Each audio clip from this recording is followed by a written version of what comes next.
Hello friends, welcome to my channel Dhanashree classes. आजच्या या व्हिडिओमध्ये आपण इथे काही निगेटिव्ह सेंटेन्सेस इथे बघणार आहोत. मराठीची निगेटिव्ह सेंटेन्सेस म्हणजे नकारार्थी वाक्य जी आपल्याला इंग्रजीमध्ये तयार करायची आहे. आता मराठी वाक्य इंग्रजीमध्ये तयार करताना निगेटिव्ह सेंटेन्स म्हणजे नकारार्थी वाक्य ते तयार करताना त्याचं जे स्ट्रक्चर आहे ते आपण अगोदर सुरुवातीला इथे लक्षात घेऊया. तर स्ट्रक्चर काय आहे? सुरुवातीला काय येईल? इथे वाक्यातील कर्ता येईल. कर्तानंतर येईल सहाय्यकारी क्रियापद. ठीक आहे. त्यानंतर येईल नॉट. निगेटिव्ह वाक्य आहे त्यामुळे ते आपल्याला नॉट वापरायचं आहे. आणि त्यानंतर येईल क्रियापद. या पद्धतीने वाक्यरचना करून आपल्याला मराठी वाक्य इंग्रजीमध्ये तयार करायचं आहे. तर पहिलं वाक्य काय आहे बघा. मी तिथे जाणार नाही. आता या वाक्यातील कर्ता कोणता आहे? मी. कर्ता हा आपल्याला 1 नंबर लिहायचा. स्ट्रक्चर बघा. कर्ता, त्यानंतर सहाय्यकारी क्रियापद, त्यानंतर नॉट आणि नंतर क्रियापद. ठीक आहे. आता या वाक्यातील कर्ता तो आपण इथे 1 नंबरला घेऊयात. कर्ता काय आहे? मी. मी साठी आपण काय लिहिणार आहोत? आय. आता इथे काय म्हटलंय? तिथे जाणार नाही म्हणजे हे वाक्य भविष्य काळातील आहे. त्यामुळे आय नंतर कोणतं सहाय्यकारी क्रियापद येईल? विल. भविष्य काळामध्ये आपण काय वापरतो? शॅल किंवा विल. तर आय नंतर काय येईल? विल. I will. आता सहाय्यकारी क्रियापद नंतर काय येईल? आपलं नॉट येईल. मग आपण इथे लिहायचं आहे नॉट. ठीक आहे. इथपर्यंत झालं. त्यानंतर पुढे काय येतं? क्रियापद येतं. आता या वाक्यातील क्रियापद काय आहे?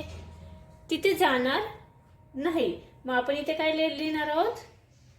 जाणार नाही म्हणजे इथे क्रियापदाचं तिसरं रूप येईल. गॉन. GONE. Sorry, GONE. इथे टी लिहिलं तर GONE. I will not gone. आणि कुठे? तिथे म्हणजे उरलेलं वाक्य इथे एंडला येईल. ठीक आहे. म्हणजे THERE. लक्षात आलं? I will not gone there. त्यानंतर दुसरं वाक्य आहे बघा. मी तिथे गेलो नव्हतो. आता हे जे वाक्य आहे हे वाक्य भूतकाळातील आहे. ठीक आहे. म्हणजे इथे काय येईल? सुरुवातीला येईल वाक्यातील कर्ता. तो आला आय. भूतकाळातील वाक्य आहे. भूतकाळामध्ये आपण हॅव किंवा हॅड वापरतो. ठीक आहे. तर आय नंतर सहाय्यकारी क्रियापद आपण इथे वापरणार आहोत हॅड. I had. त्यानंतर काय येईल? नकारार्थी शब्द. तो काय येईल? Not. I had not gone there म्हणजे क्रियापदाचं तिसरं रूप. गोचं गॉन. आणि कुठे? तिथे. म्हणून इथे येणार देअर. ठीक आहे. त्यानंतर तिसरं वाक्य आहे मी तिथे जाऊ शकत नाही. आता हे वाक्य आपण कसं लिहिणार? मी तिथे जाऊ शकत नाही. तर बघा. कर्ता आय. आय नंतर येईल cannot. CANNOT. I cannot go there. क्रियापदाचं पहिलं रूप येईल. ठीक आहे. त्यानंतर चौथं वाक्य आहे तू तिथे जायला नको होतं. बघा. तू तिथे जायला नको होतं. या वाक्यातलं कर्ता आहे तू. तू साठी आपण लिहिणार आहोत यू. ठीक आहे. यू नंतर येईल शुड. जायला नको होतंय म्हणजे should. SHOULD. You should not go there. THERE. ठीक आहे. पुढील सेंटेन्स बघा.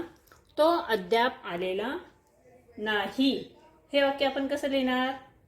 तो म्हणजे ही. ही नंतर सहाय्यकारी क्रियापद येईल हॅज. He has not. आलेला नाही म्हणजे कम.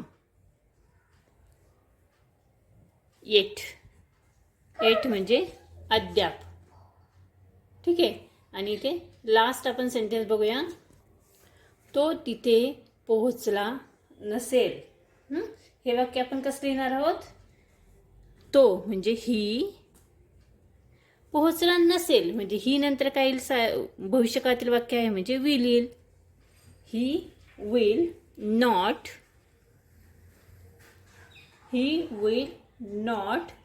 have. He will not have reached. REACHED. reach there. ठीक आहे. he will not reach there. ठीक आहे. अशा पद्धतीने आपण इथे काही निगेटिव्ह सेंटेन्सेस बघितलेले आहेत, नकारार्थी वाक्य. जी मराठीची वाक्य आहेत ती आपण इंग्रजीत तयार केलेली आहेत. आय होप तुम्हाला समजल्या असेलच. याचं स्ट्रक्चर जर लक्षात आलं तर आपण मराठी वाक्य इंग्रजीमध्येही पटपट करू शकतो. हा व्हिडिओ कसा वाटला कमेंट्स करून नक्की कळवा. व्हिडिओ आवडला तर व्हिडिओला लाईक शेअर करा आणि चॅनलवर नवीन असाल तर चॅनल सबस्क्राईब करा. पुन्हा भेटूया पुढच्या व्हिडिओमध्ये.